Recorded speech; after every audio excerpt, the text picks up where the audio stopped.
الحمد لله رب العالمين والصلاة والسلام على أشرف الأنبياء والمرسلين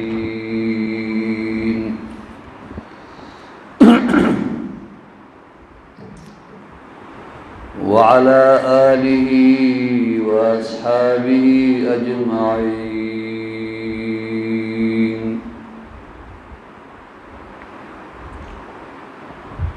أما بعد فأعوذ بالله من الشيطان الرجيم. بسم الله الرحمن الرحيم.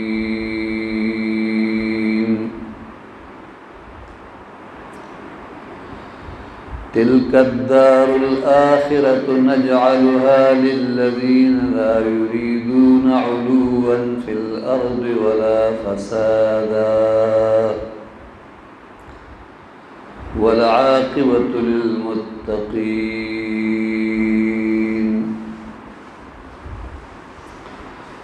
آمنت بالله صدق الله مولانا العظيم.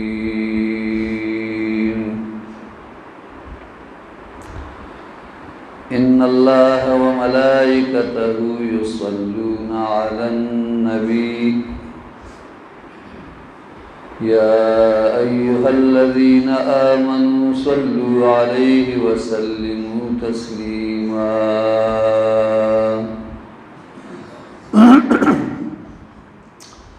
اللهم صل على سيدنا ومولانا محمد وآله وبارك وسلم عليه.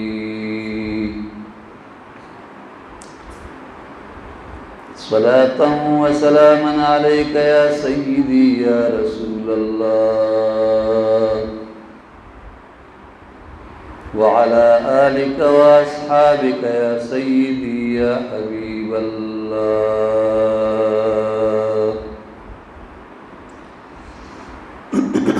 معزز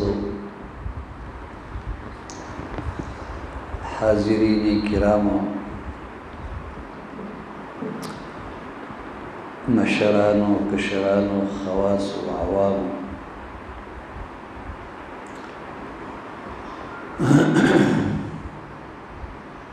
نن زمون درس تصوف چې کومه موضوع مقرر کړی ده، هغه موضوع دا ده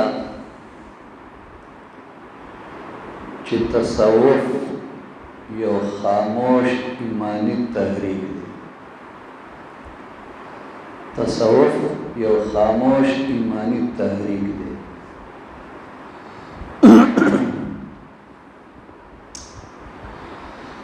تصوف د اسلام د برکاتو نوم دی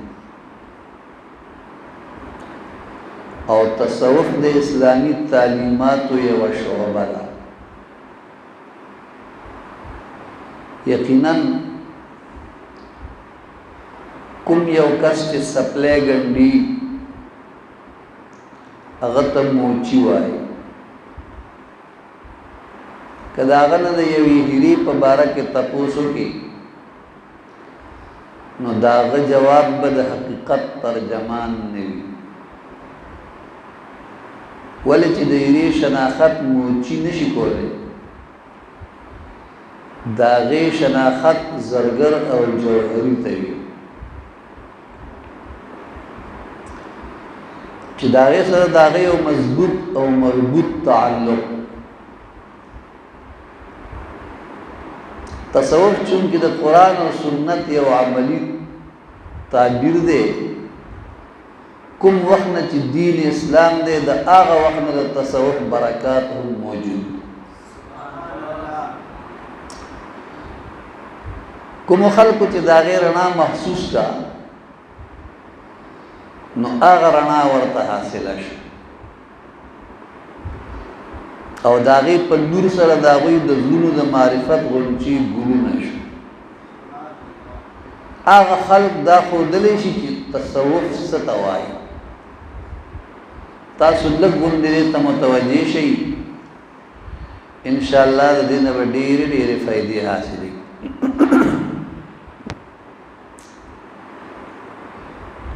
مونږ سره د علومو او فنونو په لحاظ ډېر څیزونه داسې وو او د هغې مصداق مخکې نه موجود، لیکن په هغې باندې کوم یو جدا نوم نه و لګولی شوی، خو د وخت په تېرېدلو سره سره هغې ته نوم ورکړی شو او په مختلفو نومونو د هغه څیزونو تعبیر وکړی شو. د مثال په طور اصول حدیث د دې امت دپاره ډېر لوی کار دی چې په هغې کې د حدیث صحیح د مختلف اقسامو تعارف کیږي او بیا 15 شپېته علوم په دې فن کې مخکې موجود چې په هغې کې صرف په رجال حدیث باندې جرح کیږي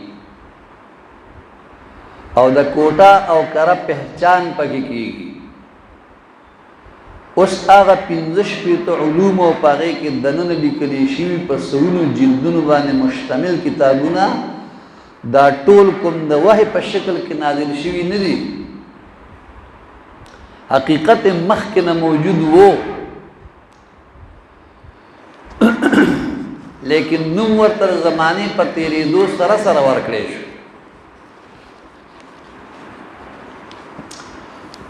او په دغه انداز سره امت هغه قبول کړ او نن پورې د هغه علم حدیث دار و مدار په اصول حدیث باندې دی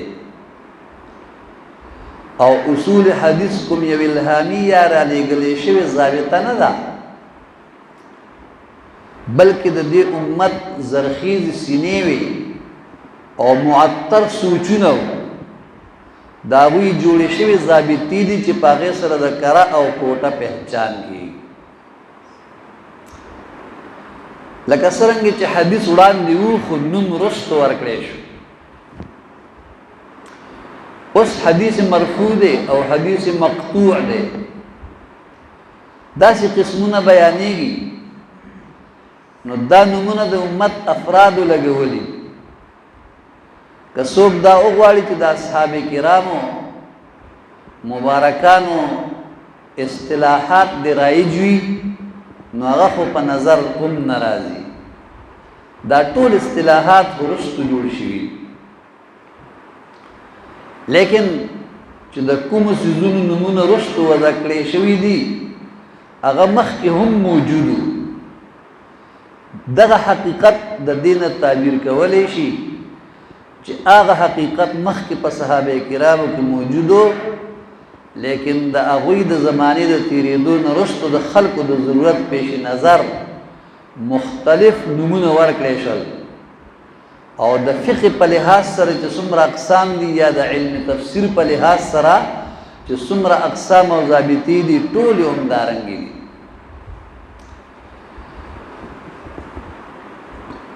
اوس مونږ به د تصوف طرف ته راشو. د تصوف نوم او مخکې د هغې اصطلاحات، مخکې کوم یو څیز په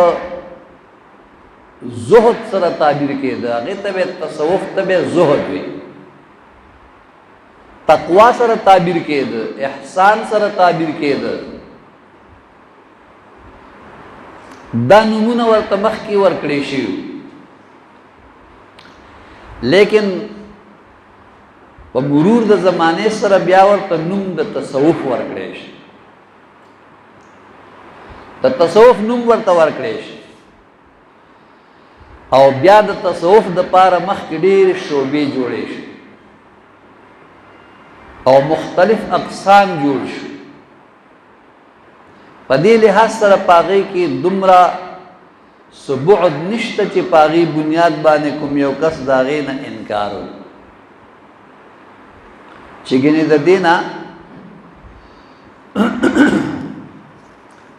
وړاندې چېرته په قرآن او سنت کې د دې ذکر موجود نه و، نو موږ وایو چې څنګه اوبه په اوریس کې دي،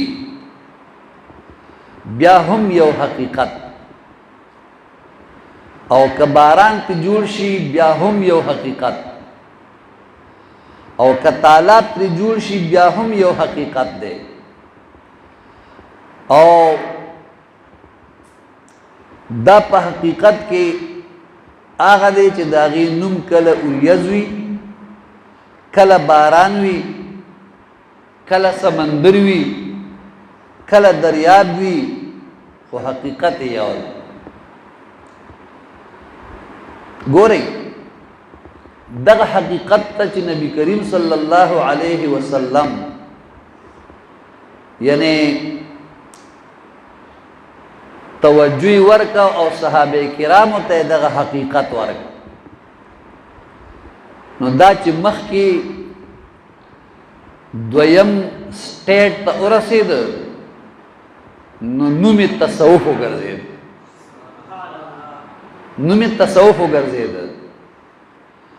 په دې بنیاد باندې چې د سید عالم نور مجسم صلی الله علیه و آله وسلم نه کوم خلق تصوف واخستو او صوفي جوړ شو، نو هغه د دې امت د ټولو نه لوی صوفي وګرځېدو